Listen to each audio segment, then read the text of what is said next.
The Seeds of Fodlan Banner is out now, and it's under 3 houses banner. We're almost done, including all the students in some way. Today we'll be taking a look at Linhardt, Dedue, Ingrid, and Marianne. We'll be talking about their stats, skills, and some build ideas. Our 4-star focus unit this time is Linhardt. You can get him at 4-star and 5-star rarity.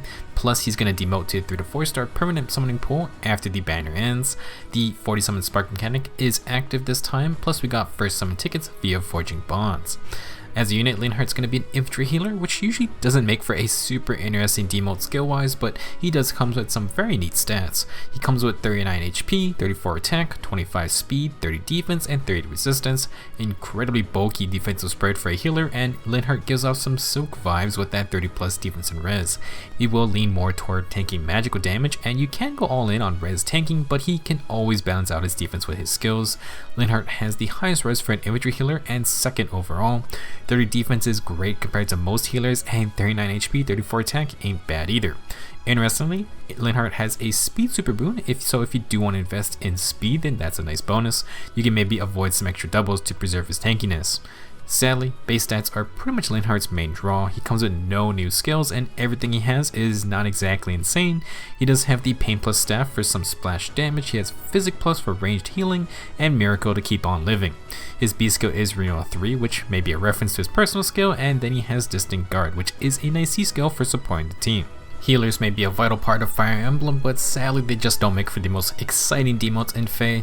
We have a lot of demoted healers, but Linhardt does at least stand out with his pretty high defense and resistance. Again, he feels like a res focused version of Soak, who is a 5-star healer, and her main draw is also her tankier stat spread. If you're just looking for any old regular healer, then Linhardt can fulfill the role just fine. Pain Plus with Dazzling Staff to stay safe would be fine, and you can double up on Distant Guard skills to help out the team. If you are looking for some premium skills, perhaps a plus 10 merge project, then Linhardt can have a lot of fun. I would look to what other people are using on their soaks for inspiration, and you can just swap around some res for more defense. You could have some fun with Fortress Defense and Res 3, maybe take the Sacred Seal version as well. You could do Close Counter, Low Attack and Res, Mystic Boost, and of course the usual Dazzling and Wrathful Staff combo.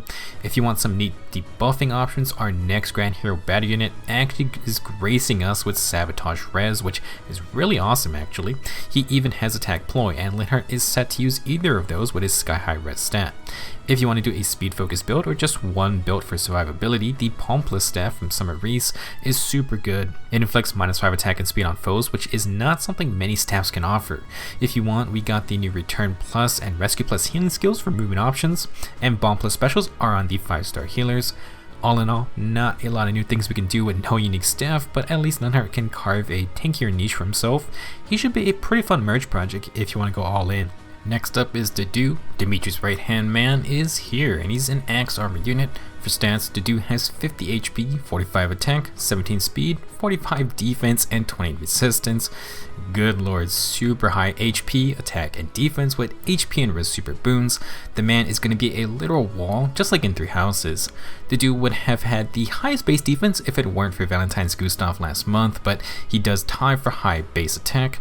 Nothing really surprising here, this is pretty much expected from a normal slow armor unit. For old skills, Dedue has Pavis as his special. I feel like it's been forever since we've seen a defensive special here, since they're just really not used at all. On the flip side, Dedue is bringing Sturdy Stance 3 into the permanent pool. Very powerful A skill, plus 6 attack and defense, and guard for the enemy phase. Tier 3 dual stances are amazing for any defensive unit. For his weapon, Dedue has the Steadfast Axe Plus. This is a new inheritable axe with 14 might, and it's actually the axe version of last year's spring weapons. If a unit is within 2 spaces of an ally, grants +5 attack and defense, and neutralizes units' penalties to attack and defense during combat. I'm liking this trend of filling in missing inheritable weapons by utilizing effects from past seasonal banners. Carrot Cudgel and Guilt Fork are both pretty solid weapons, and now you can get the axe version. These weapons are almost like a combination of the 2-space range from Form Immunity skills with the stat penalty neutralization from Bond 4 skills. For a guy like Dedue, this means nothing's going to debuff his insane attack and defense stats, and as an arm unit, he's pretty much sticking with the team anyway. Very nice inheritable weapon. Next, Dedue is also bringing attack and defense near save 3. Wow, so I was a bit afraid that they were going to lock these savior skills behind the Valentine's banner, but we're already getting a new one, and this one is in the permanent pool. I think it's clear that we'll be seeing more and more savior skills on new arm units this year. So if you forgot, near save allows arm units to fight for anyone being initiated on by melee attackers. If they're within 2 spaces, Dedue will be the one doing the fighting, and this variant grants +4 attack and defense as well. These are prime army skills if you have someone who is super well prepared for enemy phase anything. Case in point, Dedue with his stupid high defense is gonna step in and be a huge pain for any melee attackers. The only thing you need to be careful of is dragons, but most arm units can balance defense and res just fine. In terms of builds, I think it's fairly obvious what Dedue wants to do. If you initiate on his teammate, Dedue comes flying in with near save 3, and you only have to go through 60 defense from all of his skills being active. If you want to balance out his res stat, you can go for the res super boon, a res refine on steadfast axe, and something like close defense in the sacred seal slot. Just kinda disgusting if you're trying to take on Dedue in melee range on the enemy phase. All you need to do is add a fighter beast skill and you got tons of options. Vengeful fighter can get a faster bonfire ignis, and god forbid you get hit by those. Slick fighter neutralizes stat debuffs, while crafty fighter provides guard. With Dedue's base kit, you actually get both of those effects from steadfast axe and sturdy stance 3, so vengeful fighter or maybe wary fighter might be your choices. If you're sticking to the near safe playstyle, then no real need to change anything else. You could use close defense 4, fortress defense in res 3, or just encounter for alternative builds. I think steadfast axe is great to keep, but barrier axe provides bonus resistance, and slang axe could be fun for more bonfire and ignis procs. If you want, you could go on the offensive because Dedue does have insane base attack. Bold fighter is always there for your player phase builds. Overall, not much else to explain. Dedue will be a nightmare enemy phase unit if you don't have magical damage, and he can force foes to fight him first before getting to the rest of his team. Next up is Ingrid, back from summer vacation. This time Ingrid exchanged her Pegasus for a horse, and she's going to be a Lance Cavalier. She has 37 HP, 35 attack, 40 speed, 28 defense, and 27 resistance. Absolutely amazing offensive stats for a cavalry unit. Ingrid is up there with Reagan if you're looking to do some damage. She will have HP and speed super boons, but speed is definitely going to be the preferred option. For old skills, we got the usual suspects for a 5-star Cavalier: attack and speed solo 4, low speed and defense, and rouse attack and speed 3. Full on attack and speed focus kit, so you already know what Ingrid's game plan is going to be. Ingrid does have her hero's relic, the Lewin Lance. This 60-mite weapon accelerates specials, and if Ingrid initiates combat or is within 2 spaces of an ally, she gains +6 speed during combat, deals extra true damage equal to 20% of her speed stat, and if she has 5 or more speed than the foe cannot counterattack. Good god, Lewin is a monster offensive weapon. Slang effect, pseudo fire sweep, and half of Regno Astra per hit is crazy good. For the fire sweep effect, all Ingrid needs to do is have 5 more speed than the enemy, and guess what? You need 5 or more speed to get a follow-up attack anyway. That means unless the enemy can prevent a follow-up attack, Ingrid not only denies counterattacks, but she hits twice, and she's getting bonus damage as well. We gushed all over Regno Astra yesterday, and well, here we have it on part of a weapon, just like flying needles are fine. This extra damage has no cap, and if we have Ingrid's 40 base speed, add +6 from Lewin, that gets us to 46 speed, which means 9 true damage per hit. Obviously, this is going to go even higher with her passive skills.